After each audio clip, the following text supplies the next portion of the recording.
clearly feels he has it under control. I know they speak with Pakistan, and I'm sure that they will be able to do something that will be very good. I spoke about it last night at Greenland. Mr. Modi, do you want to add?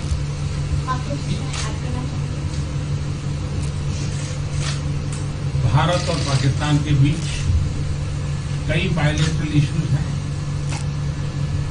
और पाकिस्तान के प्रधानमंत्री के चुनाव के बाद जब मैंने उनको टेलीफोन किया था तब मैंने उनसे कहा है कि पाकिस्तान को भी गरीबी के खिलाफ लड़ना है, भारत को भी गरीबी के खिलाफ लड़ना है, पाकिस्तान को भी अशिक्षा के खिलाफ लड़ना है, भारत को भी अशिक्षा के खिलाफ लड़ना है, पाकिस्तान को भी बीमारी के खिलाफ लड़ना है, भारत को भी बीमारी के खिलाफ लड़ना है।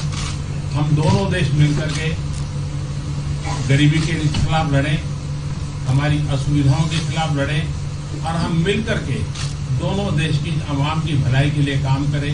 ये संदेश मैंने पाकिस्तान के प्रधानमंत्री जी को भी दिया है और राष्ट्रपति ट्रंप से भी हमेशा हमारे इस बायलैटरल संबंधों के संबंध में बात होती रहती है। Between India and Pakistan, there are many bilateral issues. And after Mr. Imran Khan became the Prime Minister of Pakistan, I called him up to congratulate him, and I told him that Pakistan needs to fight poverty, India too. Pakistan needs to fight illiteracy, India too. Pakistan needs to fight disease, India too. And so together, let us join our forces to fight poverty and all the ills that are facing our two countries. Let us work together for the welfare of the people of our two countries.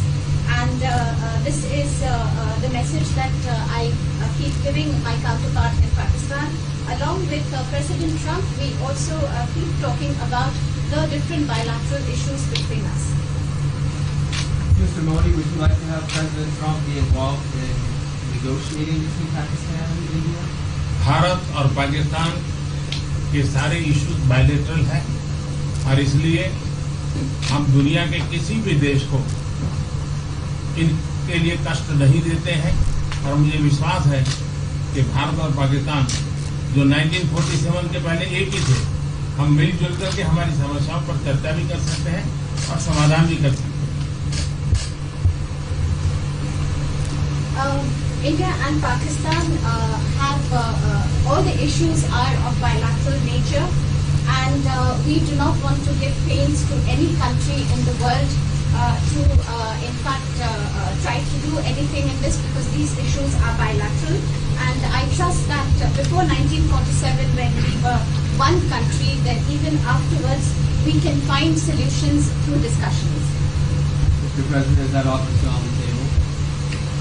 I'm here. I have a very good relationship with both gentlemen, and I'm here if for any reason, but I think they can do it themselves very well. They've been doing it for a long time. Mr. President, the Chinese have said today publicly that it's more low-level calls that have happened, and they're downplaying the significance of the calls the U.S. administration. I don't know what you mean by that. Low level? The vice premier is low level? I don't think so. What's in your mind, they're low level? What is the position of the gentleman that was quoted in the newspaper today? Well, the Vice Premier Leo came out with very significant statements, and we've been communicating through intermediary back and forth with him. That's the Vice Premier of China. Yes, sir, I understand. That's not low level. I understand, I agree. I was just, there was a statement that the spokesman for the Foreign Ministry, for instance, said they weren't aware of the calls happening. I don't know about his There's been communication going back. at the highest level. Thank you, Mr. At the President. highest level. Can you clarify the calls? No, I don't want to. We don't want to go into. We don't want to go into. Hey, look, in the meantime, our country is doing great. We're doing great. The Prime Minister just congratulated me. Everybody that's met has congratulated us on the job we're doing in the United States with our economy. Our economy is phenomenal, best it's ever been. And that's despite the trade deals. And when the trade deals get done, like we did with Japan yesterday, we did a really big, tremendous trade deal with Japan. And we have others coming. We're negotiating now in earnest with the European Union because they want to do that. They want to do that, and I do too. So we have. When we get these deals done, our country will be transformed. I mean, it'll be monetarily transformed. It's such a difference between the horrible, horrible one-sided deals that we had in the past And frankly, past administrations should be ashamed of themselves for allowing that. But we have many of them. One of them is the USMCA, Mexico, Canada. And hopefully that'll get voted on very quickly. Everybody wants it to happen, so hopefully we can make that a bipartisan bill. But we have many trade deals that are doing very well, and including China. And I think it was necessary to go through this, you would say a rough patch, but I'd say maybe much more than a rough patch. But that's okay, because we've been paid billions and billions of dollars. And you know that prices haven't gone up, and there's been no inflation. And we've put a lot of money in the Treasury, and tens of billions of dollars. And I've given a lot of it to the farmers that were hurt. I've been able to give a lot of money, compliments of China, to the farmers that were hurt, because we gave them 16 billion and we gave them 12 billion the year before. That made them whole. That was the amount of money that China didn't invest to our farmers, give to our farmers. So the farmers have been amazing, but they're very happy with the job we're doing. But eventually they're going to be the biggest, or one of the biggest beneficiaries. Okay?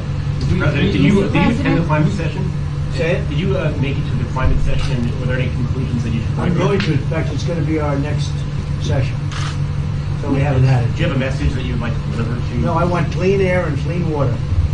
And we're right now having the cleanest air and cleanest water on the planet.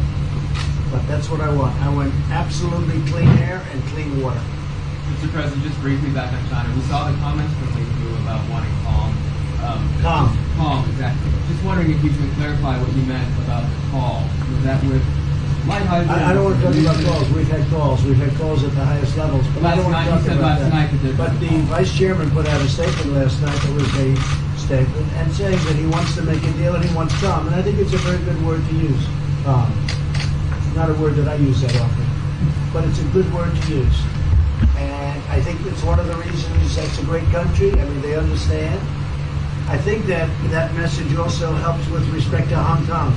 I really do. I think it makes it easier for Hong Kong to do something. And I think that President Xi will do something with Hong Kong. I really think that message is a good message with respect to what the ultimate outcome is in Hong Kong.